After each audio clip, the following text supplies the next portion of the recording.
आज की इस क्लास में हम हुमायूं के बारे में पढ़ेंगे। हुमायूं का शाब्दिक अर्थ होता है भाग्यवान। हुमायूं का जन्म 6 मार्च 1518 ईस्वी काबुल के किले में हुआ था। मूल नाम जो था इसका नासरुद्दीन मोहम्मद था।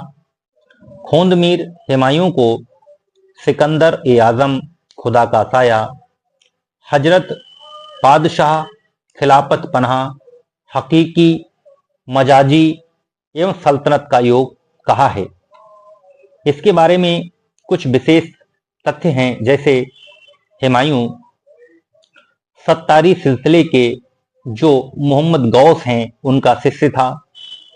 स्टेनले लेनपूल इतिहासकार कहते हैं हुमायूं लुढ़कते लुढ़कते आया और लुढ़कते लुढ़कते संसार से विदा हो गया। उसके नाम का अर्थ भाग्यवान, परंतु कभी किसी भाग्यहीन सम्राट का ऐसा गलत नाम नहीं पड़ा। उसकी असफलता का मुख्य कारण उसकी सुंदर, विवेक रहित दयालुता थी। हुमायूं को 12 वर्ष की उम्र में बदख्शां का सूबेदार बनाकर पहला महत्वपूर्ण दायित्व दिया गया था। उसे युद्ध का पहला अनुभव 18 वर्ष की उम्र में मिला, जब हुमायूं ने हामिद खां को पराजित किया था। आइए समझते हैं खलीफा का षड्यंत्र। खलीफा का षड्यंत्र क्या था? आगरा में हुमायूं के सिंहासनारोहण में 3 से 4 दिन देरी हुई, क्योंकि जो वजीर था यानी बाबर का वजीर था निजामुद्दीन खलीफा, बाबर के बहनोई खानजादा बेगम के जो पति हैं मेहदी ख्वाजा को बादशाह बनाना चाहता था। इसका उल्लेख तबकात अकबरी में निजामुद्दीन ने किया। उसका पिता मोहम्मद मुकीम इस घटना का साक्षी था। इसे ही खलीफा का षड्यंत्र कहा जाता है, लेकिन षड्यंत्र असफल रहा और हुमायूं बादशाह बना।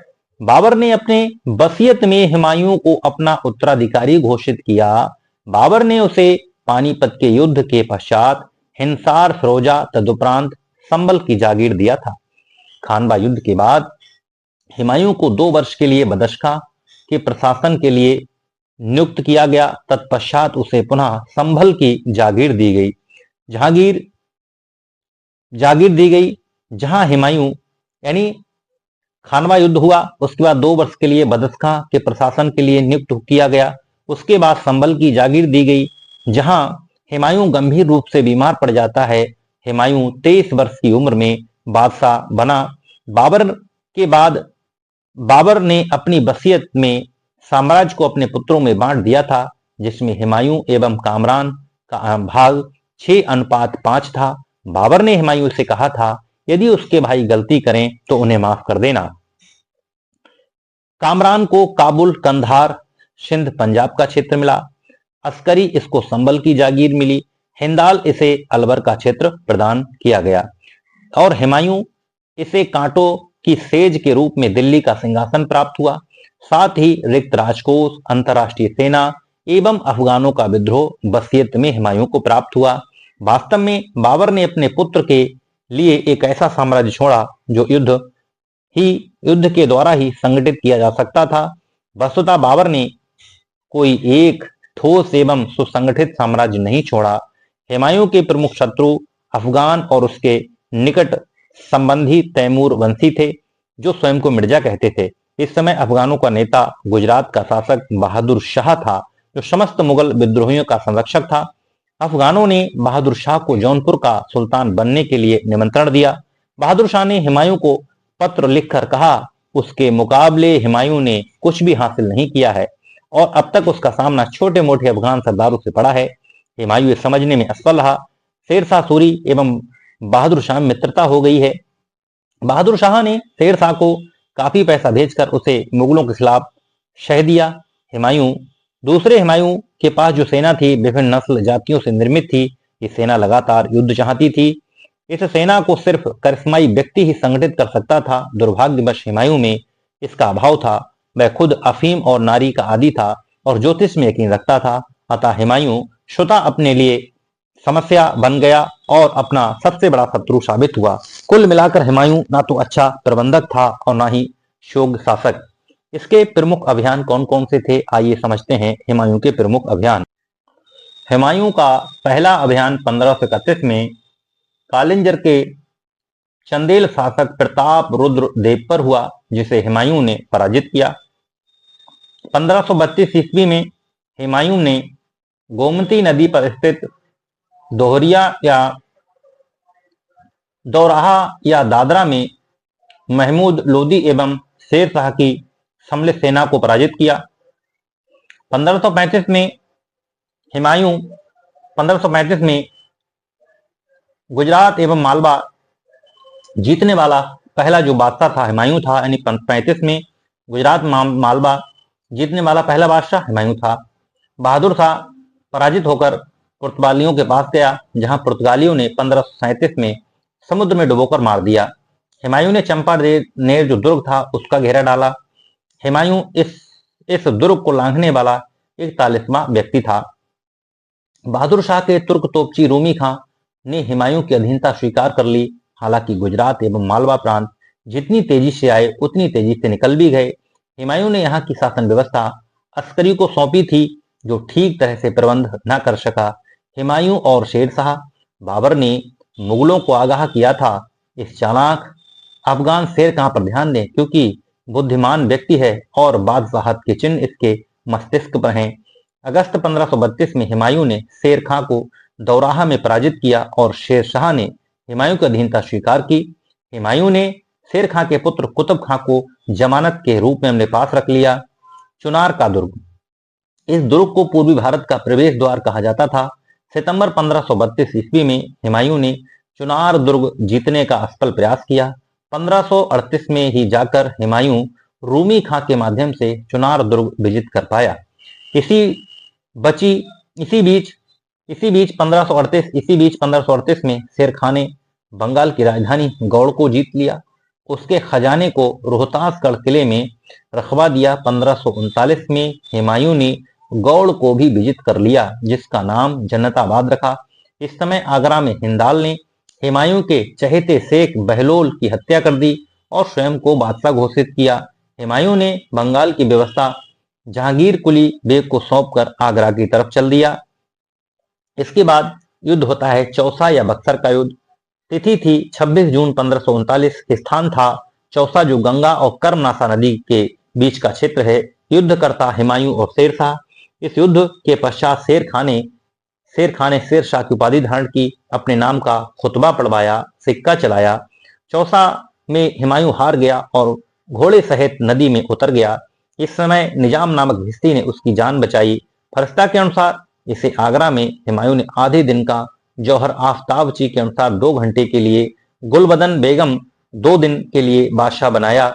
जौहर बताता है कि हुमायूं ने निजाम से कहा, मैं तुम्हारा नाम निजामुद्दीन औलिया की तरह प्रसिद्ध कर दूंगा।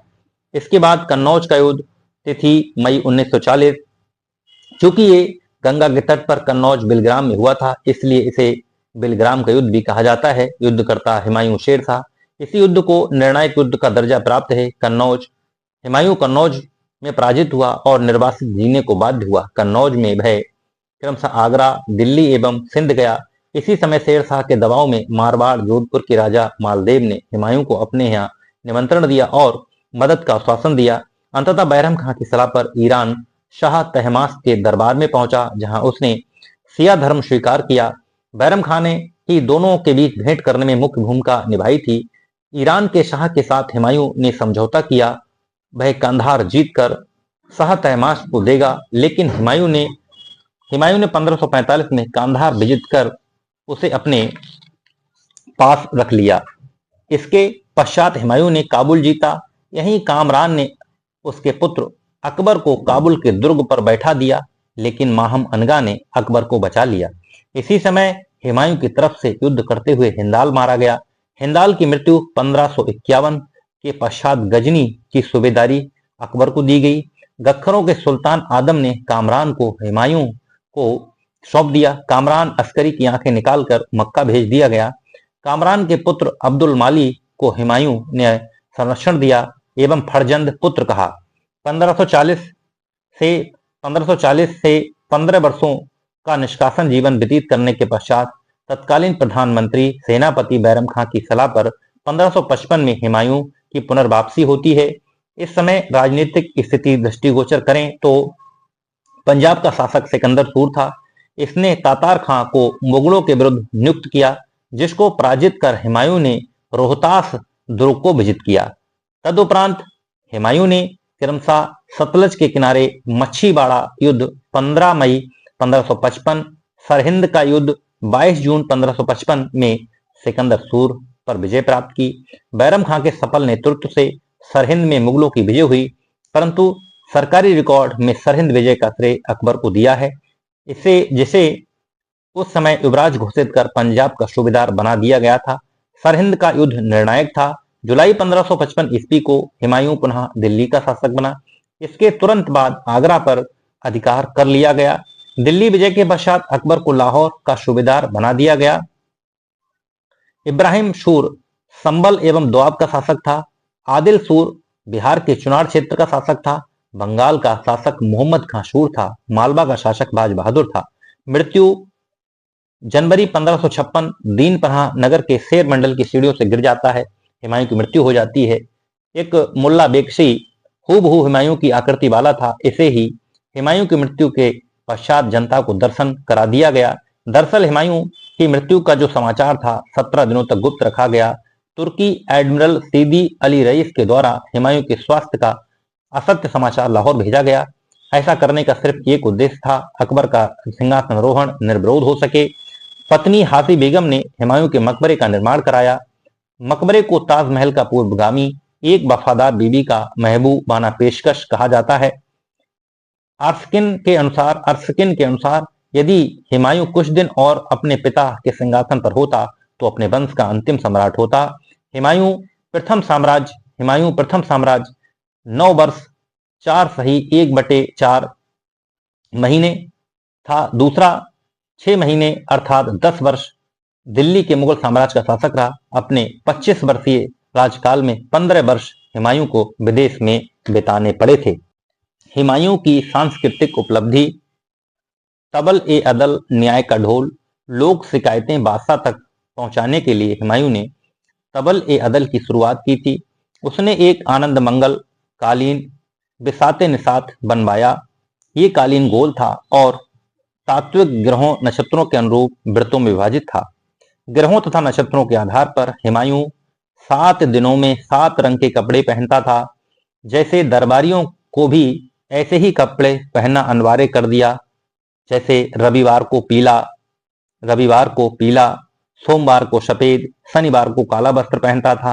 हुमायूं ने उल बगचा नामक कोट का प्रचलन किया। उसने एक बड़ा खेमा भी निर्मित करवाया जो आकाश के 12 राशि चक्रों के आधार पर 12 कक्षों में विभाजित था। हुमायूं ने अपने अमीरों सरदारों को अहले दौलत, राज परिवार के सदस्य सैनिक अधिकारी कौन थे? अहले दौलत थे। अहले सादात में कौन था? शेख, काजी, दार्शनिक थे। अहले मुराद इनमें कौन था? संगीतज्ञ। तीसरी श्रेणी में विभाजित किया। हुमायूं ने इनको पुनः 12 भागों में विभाजित किया। प्रत्येक श्रेणी की पहचान एक तीर था। ये बाण अहले सादत, दौलत, मुराद के बाण कहलाते थे। हिंदू बेग अहले दौलत, मोहम्मद फरगरी अहले सादत, अमीर उबैस मोहम्मद अहले मुराद का प्रमुख था। यानी हिंदू बेग अहले दौलत, मोहम्मद फरगरी अहले सादत, अमीर उबैस मोहम्मद अहले मुराद का प्रमुख था। प्रत्येक श्रेणी के लिए सप्ताह के 2-2 दिन निश्चित किए गए थे। इस तरह शनिवार बृहस्पतिवार को अहले सादत, रविवार एवं मंगलवार अहले दौलत, सोमवार और बुधवार अहले मुराद के लिए निश्चित था। इस विभाजन से हुमायूं का राजसी कार्य केवल 2 दिन रविवार मंगलवार मिलते थे। 1533 में हुमायूं ने दिल्ली में दीन पन्हा नगर बसाया। दीन पन्हा बसाने का उद्देश्य ये था, यदि आगरा पर बहादुर शाह का हमला हो तो दूसरी राजधानी का काम कर सके। हुमायूं ने इसे शेर मंडल नाम का पुस्तकालय बनवाया। हुमायूं ने इसमें शेर मंडल नाम का एक पुस्तकालय बनवाया। पुस्तकालय के प्रमुख को निजाम कहा जाता था। मुल्ला शर्ब उसका निजाम था, जो कि उसके पुस्तकालय की देखभाल करता था। अबुल फजल के अनुसार अकबर ने दिल्ली में एक मदरसे की स्थापना की थी। हुमायूं अपने साथ एक चुना हुआ पुस्तकालय लेकर चलता था। बंगाल के निवासी बंगाल निवास के समय हुमायूं अपने राज मुकुट पर पर्दा नकाब डाले रहता था। जब नकाब हटाता था, प्रकाश प्रकट हो गया कहकर दरबारी उसका अभिवादन करते थे। हुमायूं ने प्रारंभिक काल में अमीर उवैस मोहम्मद को वजीर बनाया। उसके पश्चात हिंदू बेग को अमीर उल उमरा तथा की उपाधि देकर सोने की कुर्सी दी थी। हुमायूं दरबार में शहजादों अन्य विश्वास पात्रों को सोने चांदी की कुर्सियां संदलियों का प्रबंध करना चाहता था। उसका विचार था इस सम्मान से वह उन्हें अपने बस में करने में सफल रहेगा। ताजे इज्जत हुमायूं ने ज्योतिष के आधार पर एक मुकुट ताजे इज्जत का निर्माण करवाया था। मीना बाजार नौकाओं पर बाजार लगाने की प्रणाली जिसे सर्वप्रथम हुमायूं ने प्रारंभ किया। कस्तूरबा हुमायूं चलता फिरता महल कस्तूरबा का निर्माण करवाया था। हुमायूं ने अमीर खुसरो के मकबरे पर समाधि प्रस्तर रखवाया। उसने एक अभिलेख भी यहाँ अंकित कराया, जिसमें अमीर खुसरो को शब्दों के साम्राज्य का सम्राट तथा संत कहा। उत्तर प्रदेश के सहारनपुर में हुमायूं ने शेख अब्दुल कद्दुस गंगोही का मकबरा बनवाया। एक बार हुमायूं ने इस संत की कुटी में उससे धार्मिक वार्ता की थी। सूफी शेख अब्द उल कुद्दस ने हुमायूं पर इस्लाम विरोधी होने का आरोप लगाया था। ख्वांद मीर बताता है कि आगरा में हुमायूं ने इमारत तिलिस्म का निर्माण कराया। वह फारसी में कविता करता था। कुछ कविताओं में उसने अपना उपनाम हुमायूं दिया है। शेख अमानुल्लाह पानीपती उसका प्रमुख था। बाबर का सद्र तथा आशु कवि शेख जैनुल वफाई उपनाम से कविताएं करता था। फरिश्ता के अनुसार हुमायूं ने एक ऐसा ग्लोब तैयार किया जिस पर पंचभूत आकाश का वर्गीकरण अंकित था। हुमायूं के दरबार में मौलाना इलियास शाह ताहिर दक्खनी नक्षत्र के विद्वान थे। मौलाना इलियास ने हुमायूं को नक्षत्र शास्त्र की शिक्षा दी। वह अपने विषय का ज्ञाता, वेदशाला स्थापित करने का विशेषज्ञ था। खगोल शास्त्री मुल्ला चांद हुमायूं एवं अकबर के दरबार में था। हुमायूं के दरबार में मौलाना मोहम्मद ने जवाहिरुल उलूम विज्ञानों की मणि की रचना फारसी भाषा में की। इसमें इतिहास, नक्षत्र विज्ञान, गणित, चिकित्सा आदि से संबंधित 120 विषय थे। ये हुमायूं के समय का सबसे महत्वपूर्ण ग्रंथ है। मुगल दरबार में सर्वप्रथम कोर्निश तस्लीम की शुरुआत हुमायूं ने की। उसने नए नवरोज की शुरुआत की। वह तुलादान भी मनाता था। हुमायूं की पत्नियां बेगा बेगम ये हुमायूं की पहली पत्नी